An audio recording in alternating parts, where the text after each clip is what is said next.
اب میں آپ کو ذرا اس جو انسانوں میں سے انسان دشمنی کا جن کا سب سے بڑا رول ہے، میں ان کی 2000 سالہ تاریخ کا آپ کے سامنے نقشہ رکھنا چاہتا ہوں۔ ان 1400 سال کا تو میں نے صرف 4 آپ کو پوائنٹس بتائے۔ موسیٰ سے عیسیٰ تک 1400 برس علیہم الصلوۃ والسلام، 2 مرتبہ عروج، 2 مرتبہ زوال، اشیریوں کے ہاتھوں پٹوائی، بابلیوں کے ہاتھوں پٹانا، گریکس کے ہاتھوں مرمت، رومنز کے ہاتھوں مرمت۔ یہ جو 2000 سال ہے، کیونکہ اب تو ظاہر بات ہے 21ویں صدی شروع ہو گئی، 20 صدیاں حضرت مسیح کو پوری ہو گئی۔ پہلی بات نوٹ کیجئے، حضرت مسیح کی پیدائش ہے سن 1 قبل مسیح۔ یہ نقطہ آپ نے کبھی سنا ہے یا نہیں؟ جب ملینیم کا سلسلہ شروع ہوا تھا پچھلے سال، تو میں نے بیان کر دیا تھا کہ ایک عجیب حساب کے اندر انہوں نے غلطی کی ہوئی ہے۔ حضرت مسیح کی پیدائش ہوئی 25 دسمبر کو، سن انہوں نے شروع کر دیا، جو اس کے بعد جنوری آئی تو پہلا سال شروع ہو گیا۔ اگر جنوری سے پہلا سال شروع ہوا تو یہ 6 دن جو ہے تو اس کے پچھلے سال میں تھے، لہذا کہا جائے گا کہ Jesus Christ was born 1 year before Christ, BC۔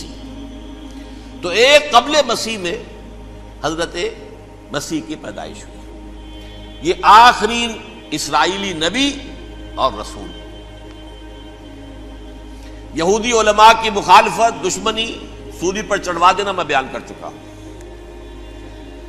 سن 33 عیسوی میں، جبکہ حضرت مسیح کی عمر 33 برس تھی، اللہ تعالیٰ نے انہیں زندہ آسمان پر اٹھا لیا، لیکن یہودیوں نے اپنے خیال کے مطابق انہیں سولی پر چڑھوا دیا، ان کی موت واقع ہو گئی۔ اگرچہ اس کے بعد یہ اختلاف ہے ان میں، یہودی کہتے ہیں وہ سولی پر چڑھ گیا، ختم ہوا، مر گیا۔ عیسائی کہتے ہیں نہیں، انتقال ہوا ہے مسیح کا صلیب پر، لیکن پھر وہ دوبارہ زندہ ہو گئے ہیں۔ ان کی لاش ایک غار میں رکھ دی گئی تھی، وہاں ریزریکشن ہو گیا، ان کا باعث بعد الموت وہی ہو گیا، اور پھر انہیں اللہ نے زندہ آسمان پر اٹھا دیا۔ تو ہمارے اور عیسائیوں کے درمیان نوٹ کر لیجئے، یہ چیز مشترک ہے کہ حضرت مسیح آسمان پر زندہ اٹھائے گئے۔ فرق کیا ہے؟ وہ سمجھتے ہیں کہ سولی دیے گئے، سولی پر مرے، پھر زندہ ہوئے، پھر گئے۔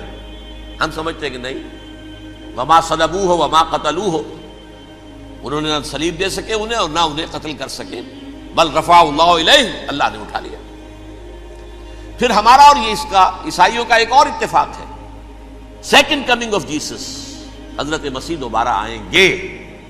یہ عیسائیوں کا بھی عقیدہ ہے اور ہمارا بھی۔ بہرحال تو جیسا کہ میں نے عرض کیا کہ اس وقت یہ عذاب استیصال، عذاب اکبر کے مستحق ہو چکے تھے، لیکن اللہ نے ان کی مدت دراز کی ہے۔ لیکن ان پر دنیاوی عذاب کا ایک کوڑا جو ہے اللہ تعالیٰ کی طرف سے اسی وقت برسا، دنیاوی عذاب دنیا میں رہتے ہوئے، ختم نہیں کیا۔ 37 برس بعد، حضرت مسیح کے رفع سماوی کے 37 برس بعد، سن 70 میں یہودیوں نے بغاوت کی رومیوں کے خلاف۔ رومی ٹائٹس جنرل تھا ایک، اس نے پھر جو حملہ کیا ہے، 1,33,000 یہودی ایک دن میں قتل کیا یروشلم میں، اور ہیکل سلیمانی گرا دیا۔ وہ ہیکل پہلے بھی گرا تھا، پہلے 1400 سال کے دوران میں بھی نبوکدنضر نے گرایا تھا، لیکن پھر اس کے 150 سال بعد انہوں نے دوبارہ بنا لیا تھا، اس لیے وہ اسے سیکنڈ ٹیمپل کہتے ہیں۔ پہلا ٹیمپل جو حضرت سلیمان نے بنایا تھا، نبوکدنضر نے گرا دیا 587 قبل مسیح میں، پھر دوبارہ انہوں نے 150 سال کے بعد بنا لیا۔ وہ اس تاریخ کا حصہ ہے، میں نے جس کے بارے میں آپ کو تفصیل نہیں بتائی۔ اس میں یہ ہوا سن 70 میں وہ گرا دیا گیا، وہ آج تک گرا پڑا ہوا ہے۔ نمبر 2، یہ کہہ دیا گیا کہ یہودیوں اس ارض فلسطین سے نکل جاؤ، تم یہاں نہیں رہ سکتے اب۔ لہذا جس کا جہاں سینگ سمایا چلا گیا، یورپ میں چلے گئے، ایشیا میں آ گئے، عرب میں آ گئے، یہ 3 قبیلے جو رات بھی میں نے عرض کیا تھا، بنو قینقاع، بنو نذیر اور بنو قریظہ، یہ وہاں سے آ کے مدینے میں آباد ہو گئے۔ جس کا جہاں سینگ سمایا، افریقہ میں، ہندوستان میں، جہاں چلے گئے، ڈایاسپورا اسے کہتے ہیں، وہ آپ نوٹ کر لیجیے اس لفظ کو، ڈایاسپورا، ہمارا دور انتشار، جبکہ ہمیں ہماری اصل سرزمین تو فلسطین ہے، حضرت ابراہیم کا مسکن، حضرت اسحاق حضرت یعقوب کا مسکن فلسطین، یہ ہے ہماری اصل جاگیر، یہ تو ہماری جدی پشتی جاگیر ہے، لیکن یہاں سے نکال دیے گئے سن 70 عیسوی میں، اور وہاں سے لے کے 1917 تک ان کا ڈایاسپورا جاری رہا۔ یہ دور انتشار ہے۔ اس دور انتشار کے اب چند حصے ہیں جس کو میں چاہتا ہوں کہ آپ علیحدہ علیحدہ سمجھ لیں۔ دور انتشار کا جو پہلا جو ہے تقریباً 300 برس، رومی حکمران تھے، وہ یہودیوں کے بھی دشمن تھے اور عیسائیوں کے بھی دشمن تھے، عیسائی اور یہودی ایک دوسرے کے بھی دشمن تھے، لیکن رومی سمجھتے تھے کہ یہ ایک ہی تھیلی کے چٹے بٹے ہیں۔ رومیوں کے نزدیک عیسائی بھی یہودیوں ہی کا ایک فرقہ تھے، کوئی علیحدہ مذہب تو تھا ہی نہیں، لہذا رومی جو ہیں رومنز وہ ان دونوں کو ستاتے تھے، مارتے تھے، اور یہ آپس میں لڑتے تھے، یہودی عیسائیوں کو مارتے تھے، عیسائی یہودیوں کو مارتے تھے۔ یہ ہے 300 برس تک کی تاریخ۔ سن 300 عیسوی میں کیا ہوا؟ ایک معجزہ ہو گیا۔ بہت عظیم ایمپرر کانسٹینٹائن، قسطنطین اعظم، رومن ایمپررز میں سے بہت بڑا ایمپرر، وہ عیسائی ہو گئے۔ اب تو معاملہ بالکل تلپٹ ہو گیا، پوری سلطنت عیسائی ہو گئی۔ اب عیسائیوں کے عیش ہو گئے اور یہودیوں پہ مار پڑنی شروع ہوئی۔ اب عیسائیوں کا آپ خود سوچئے کہ جنہیں وہ خدا بنا بیٹھے ہیں، خدا کا بیٹا قرار دے رہے ہیں، ان کے قاتل کون؟ یہودی بدماش۔ لہذا ان کی وہ پٹائی شروع ہوئی ہے یورپ میں، پوری رومن امپائر میں انہیں ذلیل کیا گیا، شہروں میں آمد بند، علیحدہ رہو، گھیٹوز کے اندر رہو۔ یہودی کا نام جو ہے وہ گالی بن گیا، جیسے آج بھی یہودی گالی کہتے ہیں، جیسے خنزیر کا لفظ، آخر وہ بھی اللہ کی مخلوق ہے، لیکن آپ کو معلوم ہے کوئی شخص زبان پر نام نہیں لانا چاہتا خنزیر کا، سور کا، ہے تو مخلوق، وہ بھی ایک حیوان ہے۔ ایسے ہی یہ ہے یہودی گالی، جیوٹ گالی۔ لہذا ایک طرف تو ان دونوں کے درمیان دشمنی، جس کو قرآن کہتا ہے وَأَغْرَيْنَا بَيْنَهُمُ الْعَدَاوَةَ وَالْبَغْضَاءَ، ہم نے ان کے مابین دشمنی جو ہے پیدا کر دی ہے۔ اور جب یہ پوری سلطنت عیسائی ہو گئی تو قافیہ تنگ ہو گیا یہودیوں کا۔ اب آئیے 571 عیسوی، یعنی جب کہ ڈایاسپورا کو کتنا عرصہ ہو چکا تھا؟ 500 برس۔ سن 70 سے شروع ہوا نا ڈایاسپورا، جب ٹائٹس نے گرایا ہے ہیکل کو اور نکال باہر کیا انہیں فلسطین سے، بھاگ جاؤ یہاں ایک یہودی بھی نہیں رہے گا، فلسطین سے نکال دیے گئے۔ اس کے پورے 500 برس بعد سن 571 عیسوی میں حضور کی پیدائش ہوئی، ولادت باسعادت محمد رسول اللہ صلی اللہ علیہ وسلم۔ 610 میں آپ پر وحی کا آغاز ہوا، لیکن حضور کے ساتھ ان کا معاملہ کیا رہا؟ اول تو جبکہ حضور ابھی مکے ہی میں تھے، یہودیوں نے ریشہ دوانیاں شروع کر دی حضور کے خلاف۔ قریش مکہ کو سکھاتے تھے، پڑھاتے تھے، ان سے یہ پوچھو، ان سے یہ پوچھو، انہیں اس طرح تنگ کرو، ان سے یہ امتحان لو، یہ آپ کے علم میں ہے۔ سورہ بنی اسرائیل میں، سورہ کہف میں وہ سوالات، جو امتحانی سوالات آئے تھے، ذوالقرنین کون تھا، اصحاب کہف کون تھے، تم رسول بنے پھرتے ہو تو بتاؤ، اور یہ روح کی حقیقت کیا بتاؤ، یہ ساری ریشہ دوانیاں کر رہے تھے بیٹھے ہوئے، ابھی وہیں پر حضور ابھی پہنچے بھی نہیں۔ ہجرت فرما کر حضور تشریف لے آئے تو حضور نے، جسے ماسٹر سٹروک کہا جائے گا، یعنی اسٹیٹس مین شپ کا ماسٹر سٹروک، آپ نے مدینے میں آتے یہودیوں کے ساتھ پیکٹ کر دیا، جوائنٹ ڈیفنس پیکٹ آف مدینہ، کہ اگر مکے والے ہم پر حملہ کریں گے تو ہم مل جل کر ایک قوم کی حیثیت سے مقابلہ کریں گے۔ یہ میثاق مدینہ کہلاتا ہے، جس کے بہت غلط معنی پہنائے جا رہے ہیں آج کل۔ بہرحال میں موضوع میرا چونکہ یہ نہیں، میں ادھر نہیں جاؤں گا، لیکن ہوا کیا؟ ہر مرتبہ یہ خیانت کے مرتکب ہوئے، ان نے جو عہد کیے تھے ان سے پھرے، اندر ہی اندر سازش، ریشہ دوانی، حضور کی بدترین دشمنی۔ سورہ نساء کی آیت نمبر 12 میں 14 میں 13 میں فرمایا ہے لا تزال تطلع علی خائنۃ منہم، اے نبی ہمیشہ آپ کے علم میں ان کی طرف سے خیانتیں، بددیانتیاں آتی رہیں گی. اور بار بار وہ مسلسل جنگ کی آگ بھڑکاتے تھے. قریش کو دعوت دیتے، آؤ آؤ آؤ ہم اندر سے بغاوت کر دیں گے، تم آؤ تو صحیح، ختم کریں محمد کو اور اہل ایمان کو صلی اللہ علیہ وسلم رضی اللہ تعالی عنہم اجمعین. لیکن پھر جب وہ آتے تھے تو یہ دبک جاتے تھے، ان میں ہمت نہیں تھی، میدان کے مرد نہیں رہے تھے. یہ سورہ حشر میں ان کا نقشہ کھینچا گیا ہے. کھلے میدان میں مقابلے کی اس کے اندر صلاحیت ہی نہیں. یہ تو فصیلوں کے پیچھے سے، جیسے عورتیں کہیں دیہات میں لڑائی ہوتی ہے تو مرد جو ہے گلیوں میں لڑتے ہیں، عورتیں اوپر سے پتھر پھینکتی ہیں، بس وہ کام یہ کر سکتے تھے. من ورائے جدر، فصیلوں کے پیچھے سے، جنگ میں میدان میں نہیں آ سکتے. بہرحال قرآن مجید میں ہے یہ سورہ مائدہ کی آیت نمبر 64، کلما اوقدوا نارا للحرب اطفاها اللہ. اکثر و بیشتر مواقع پر تو یہ جب آگ بھڑکاتے تھے جنگ کی، اللہ اسے بجھا دیتا تھا. لیکن بہرحال اس کے باوجود جنگیں ہوئی، غزوہ بدر، غزوہ احد ہوئی کہ نہیں؟ یہ ساری اصل شرارت ہوئی. اور اس کے نتیجے میں حضور نے پھر ایک ایک کر کے 3 قبیلوں کو سزا دی. غزوہ بدر کے فوراً بعد بنو قینقاع نکالے گئے مدینے سے، غزوہ احد کے فوراً بعد بنو نذیر نکالے گئے، اور غزوہ احزاب کے بعد بنو قریظہ نکال دیے گئے.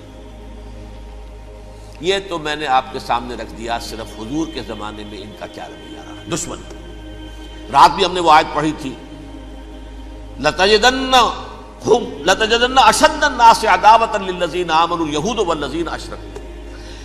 اہل ایمان کی دشمنی میں شدید ترین تم پاؤ گے یہودیوں کو اور مشرکین. مشرکین بھی بعد میں ہے، پہلے یہودی. حضور کے بعد کیا ہوا اب یہ نوٹ کیجئے، یہ ان کی تاریخ کا دوسرا دور. حضرت عمر رضی اللہ تعالیٰ عنہ قائد خلافت ہے. بیت المقدس کا محاصرہ کیا گیا، فصیل بڑی اونچی، شہر اندر سے سیلف سفیشینٹ، حملے کا راستہ کوئی نہیں. محاصرہ طول کھینچ رہا ہے لیکن ان کے پاس رسد بھی موجود ہے، پانی بھی موجود ہے، وہ دروازے بند کر کے بیٹھے ہوئے. بالآخر اللہ تعالیٰ کی مشیت کا ظہور کیسے ہوا؟ ان کے کچھ علماء آئے فصیل پر، کہا دیکھو مسلمانوں، تم قیامت تک بھی یہاں پڑے رہو گے محاصرہ کر کے، ہمارا یہ شہر فتح نہیں ہوگا. ہاں ایک درویش بادشاہ کے ہاتھوں یہ شہر فتح ہونا ہے، لیکن تمہارے اندر ہمیں وہ نظر نہیں آ رہا. ابو عبیدہ بن الجراح رضی اللہ تعالی عنہ، امین هذه الامہ، ان کا فوراً ذہن گیا وہ درویش بادشاہ مدینے میں بیٹھا ہوا ہے، عمر رضی اللہ تعالی. اب ایک اور عمر بھی ہے جو قندھار میں بیٹھا ہے. نقشہ وہی ہے، سادگی کی حد تک نقشہ وہی ہے، بالکل وہی، اپنی آنکھوں سے دیکھا ہے وہی سادگی. عمر اول، عمر ثانی تھے عمر بن عبد العزیز. اب ایک اللہ کے فضل سے اللہ تعالیٰ ایدہ اللہ بنصرتہ، اللہ تعالیٰ ان کی نصرت فرمائے، دشمنوں کو ان کے مقابلے میں نیست و نابود کرے. انہوں نے ریکویسٹ بھیج دی کہ حضور تشریف لائیے، یہ شہر فتح ہو جائے گا. وہ ہے سفر تاریخی، اتنا طویل سفر، تقریباً 700 میل، ایک اونٹ، ایک خادم، ایک منزل پہ امیر المومنین اوپر بیٹھے، خادم آگے چل رہا ہے، اگلی منزل پہ خادم اوپر بیٹھا ہے، امیر المومنین آگے جا رہے ہیں. اور جب پہنچے ہیں تو وہ باری تھی خادم کی. انہوں نے ہاتھ جوڑ دیا، حضور خدا کے لیے تم کیا کہیں گے لوگ، وہ میرا برا حال کر دیں گے، تمہیں شرم نہیں آئی؟ امیر المومنین پیدل آگے چل رہے ہیں نکیل پکڑ کر، اور تم بیٹھے ہو اوپر براجمان ہو. حضرت عمر فرمایا الدور دورک، نہیں باری تمہاری ہے، بیٹھ. اس حال میں پہنچے ہیں. اور پھر یہ کہ ابو عبیدہ بن الجراح آئے ہیں، استقبال کیا ہے تو دیکھا ہے اس حال میں چلے آ رہے ہیں. عمر نکیل پکڑے ہوئے چلے آ رہے ہیں، اور کہتے ہیں کہ کہیں کیچڑ ویچڑ تھا، جوتے خراب ہو گئے تھے، وہ بھی اتار کے ہاتھ میں پکڑے ہوئے، کپڑے تو تھے ہی پھٹے ہوئے. انہوں نے کہا بھی حضرت ابو عبیدہ نے، دیکھیے یہ بڑا متمدن ملک ہے، بڑا مہذب علاقہ ہے یہ، آپ ذرا حلیہ اپنا درست فرما لیں تب جا کے پیش ہم آپ کو کریں گے. آپ نے فرمایا نحن قوم اعزنا اللہ بالاسلام، ہم وہ قوم ہیں جنہیں اللہ نے عزت دی ہے اسلام کے ذریعے سے، کپڑوں کے ذریعے سے نہیں، دولت کے ذریعے سے نہیں۔ اسی حال میں گئے ہیں، اوپر سے انہوں نے کھڑے ہو کر نشانیاں دیکھی ہیں، اپنی کتابیں کھولی، ہاں یہ وہی ہے، اچھا لو جی سرنڈر، شہر تمہارے ہاتھ میں۔ خون کا ایک قطرہ نہیں بہا اور بیت المقدس فتح ہو گیا۔ لیکن اس وقت حضرت عمر نے ایک نرمی یہ کی کہ یہودیوں کے لیے بھی اسے اوپن سٹی قرار دے دیا۔ یہ احسان عظیم حضرت عمر کا، اس سے پہلے یہودی آ ہی نہیں سکتا تھا، داخل ہی نہیں ہو سکتا تھا، وہاں وہ آ کر وزٹ نہیں کر سکتا تھا، زیارت نہیں کر سکتا تھا اپنے مقدس مقامات کی۔ حضرت عمر نے یوں سمجھیے کہ تقریباً 550 برس کے بعد ان کے لیے راستہ کھولا ہے کہ ہاں تم آ سکتے ہو، زیارت کر سکتے ہو۔ لیکن یہ عیسائیوں نے لکھوایا معاہدے کے اندر، انہیں یہاں آپ آباد ہونے کی اجازت نہیں دیں گے، لیکن کم وزٹ دی پلیسز، دیکھیں زیارتیں کریں اور جائیں۔ یہ معاہدہ حضرت عمر کا ہے رضی اللہ تعالیٰ، جو پھر خلافت راشدہ کے بعد بنو امیہ نے بھی اس کو آنر کیا، بنو عباس نے کیا۔ پھر جو ہمارے یہ ترکوں میں اندر خلافت آئی تو ترک خلفاء نے بھی اس معاہدے کی پوری پابندی کی۔ فلسطین میں آ سکتے ہیں یہودی، صرف زائرین کی حیثیت سے، وہاں آباد نہیں ہو سکتے۔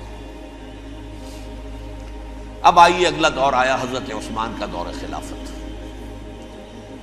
یہ ہے وہ وقت کہ اب یہود نے امت مسلمہ کی پیٹھ میں چھرا گھونپا۔ وہ کیسے؟ ایک یہودی عبداللہ ابن سبا اسلام کا لبادہ اوڑھ کر آ گیا، معاشرے کا جائزہ لے لیا، ان میں بنو ہاشم اور بنو امیہ میں جو پرانی کشاکش تھی اس کے کچھ نہ کچھ جراثیم باقی ہیں، اگر ان کو ذرا بھڑکا دے تو مسلمانوں میں انتشار پیدا ہو جائے۔ کہا یہ عثمان کون ہے؟ یہ تو بنو امیہ میں سے ہے، یہ حق تو بنو ہاشم کا ہے، خلافت ان کے پاس ہونی چاہیے، محمد کے تو رشتہ دار وہ ہیں صلی اللہ علیہ وسلم۔ عوام الناس کے اندر بات پھیلنی شروع ہوئی۔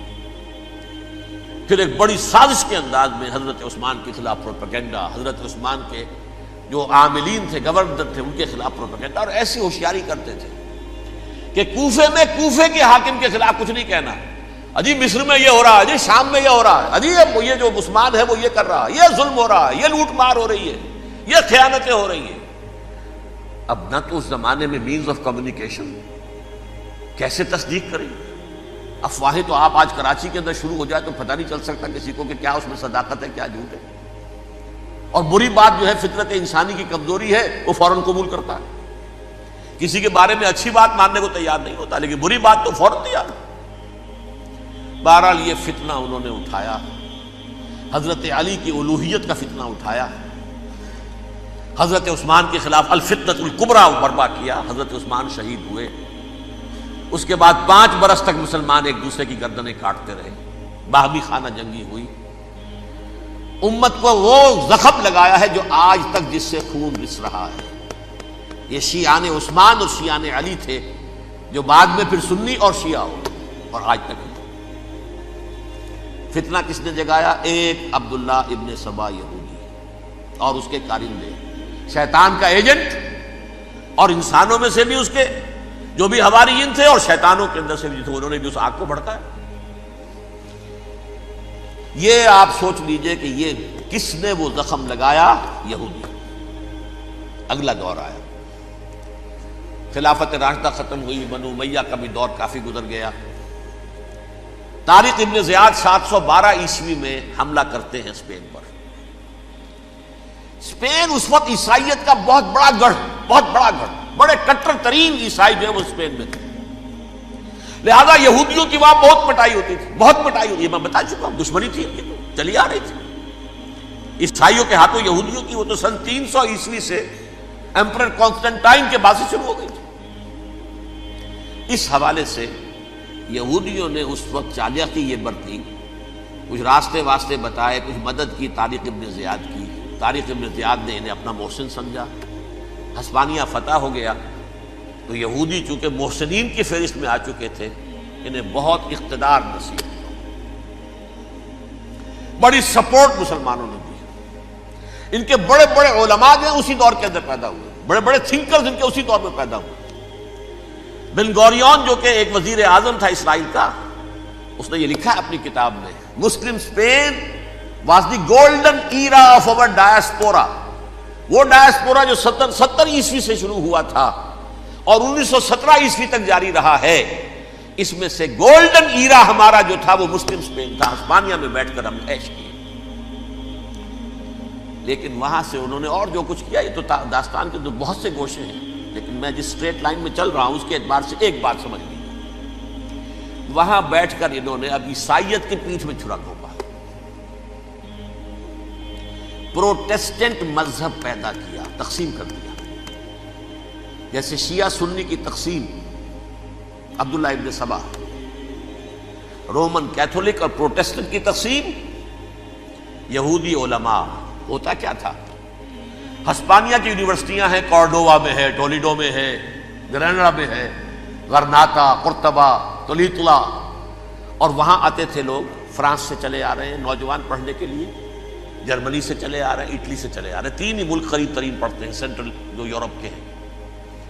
یہاں پر جو ہے وہ اسلام جو نور پھیلا رہا تھا اس سے بھی مستفیض ہوئے، جہالت کے جو ہے پردے ان کے وہ چھٹے، اس کے ساتھ ہی وہ یہودی وہاں ان کے اندر جو جراثیم داخل کر رہے تھے وہ اس عیسائیت کے خلاف بغاوت تھی، جو اس وقت دنیا میں عیسائیت اس وقت تھی، پوپ کا راج تھا دنیا میں اس وقت۔ یورپ میں جو عیسائیت تھی اس میں ایک طرف بادشاہ تھے، لیکن بادشاہوں کی حیثیت وہاں پر یوں سمجھ لیجئے کٹ پتلیوں کی تھی، اصل قوت پوپ کے ہاتھ میں تھی۔ اور پوپ کو انہوں نے جیسے قرآن نے کہا اتخذوا احبارهم ورهبانهم اربابا من دون اللہ، کیونکہ سینٹ پال نے شریعت موسوی ساقط کر دی تھی تو اب شریعت تھی ہی نہیں، پوپ کو اختیار تھا جس چیز کو چاہے حلال قرار دے دے، جس چیز کو چاہے حرام قرار دے دے۔ اتخذوا احبارهم ورهبانهم اربابا من دون اللہ۔ انہوں نے کہا صاحب یہ پوپ کس بلا کا نام ہے، یہ بھی انسان ہے، بات تو ٹھیک تھی نا، اصل حیثیت تو کتاب کی ہونی چاہیے، ڈیوائن بک، دی ریویلڈ اسکرپچر، لہذا اور یہ کتاب ہر شخص پڑھ سکتا ہے، کوئی پوپ کے باپ کو جو ہے کوئی اس کے لیے پروپرائٹری رائٹس تو نہیں ہے کہ صرف پوپ پڑھ سکتا ہے یا پادری پڑھ سکتے ہیں، ہم بھی پڑھ سکتے ہیں، ہم بھی سمجھ سکتے ہیں۔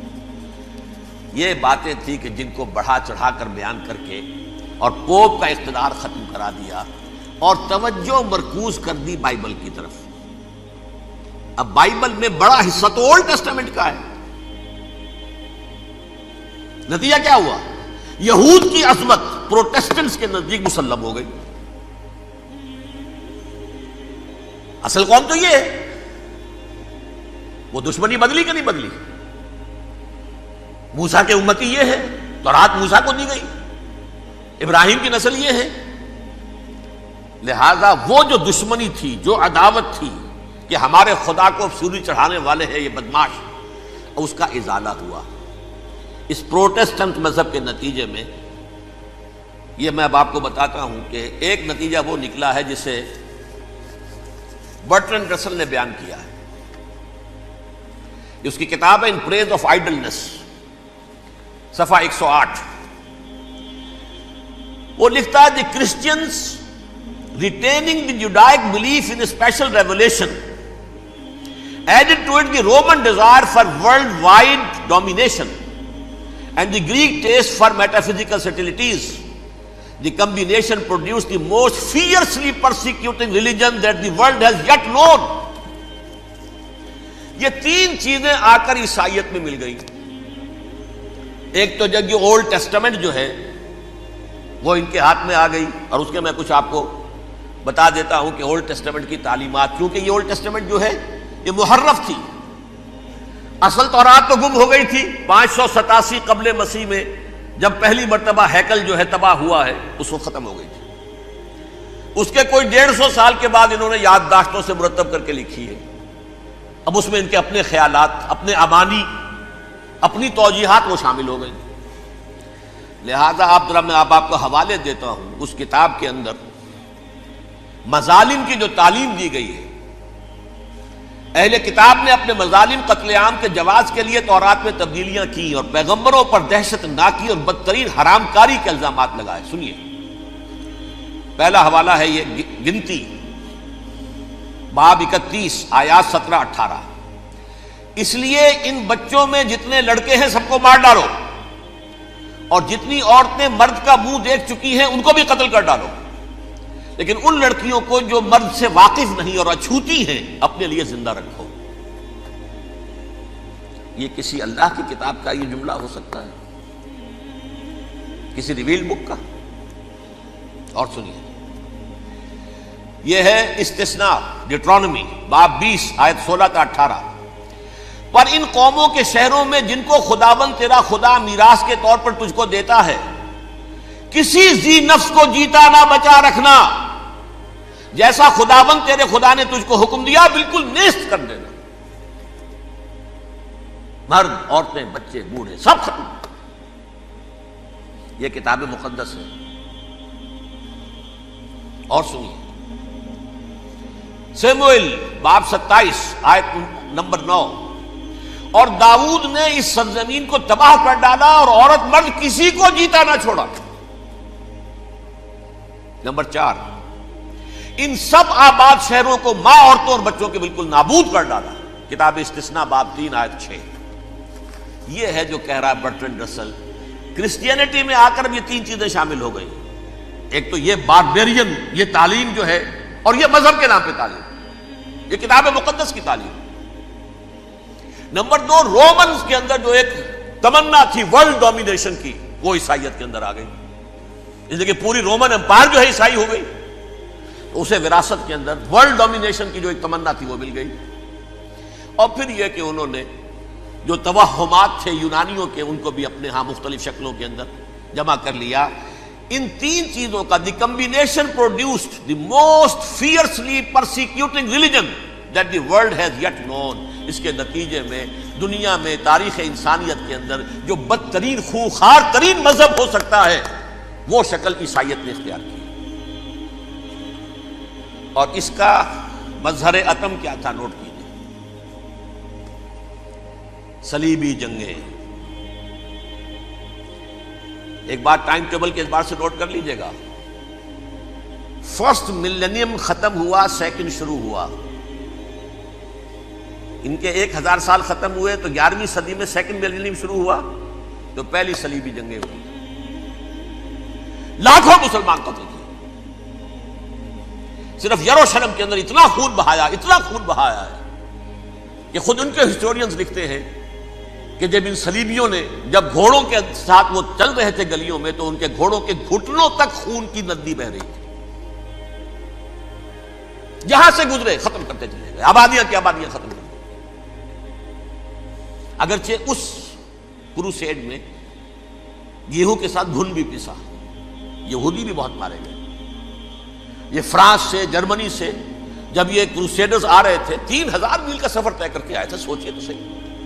اربن ثانی پوپ جو تھا، آگ لگا دی تھی اس نے پورے یورپ کے اندر. شرم سے ڈوب مرو، تمہارے مقدس علاقے مسلمانوں کے ہاتھ میں. انفیڈلز، یہ کافر، یہ مرتد، یہ ملحد. مسیح جہاں پیدا ہوا، مسیح کو جہاں سولی دی گئی، وہ کہاں ہے؟ ان کے ہاتھ میں. وہ آگ لگائی ہے، 3000 میل کا فاصلہ طے کر کے یہ قومیں آئی ہیں، اور جو تباہی مچائی ہے. تاریخ انسانی میں ایسی بربریت کی کوئی مثال. اور یہ ان کے اپنے ہسٹورینز لکھتے ہیں. شرم کے مارے ایسے محسوس ہوتا ہے جیسے ان کی گردنیں جھکی جا رہی ہیں.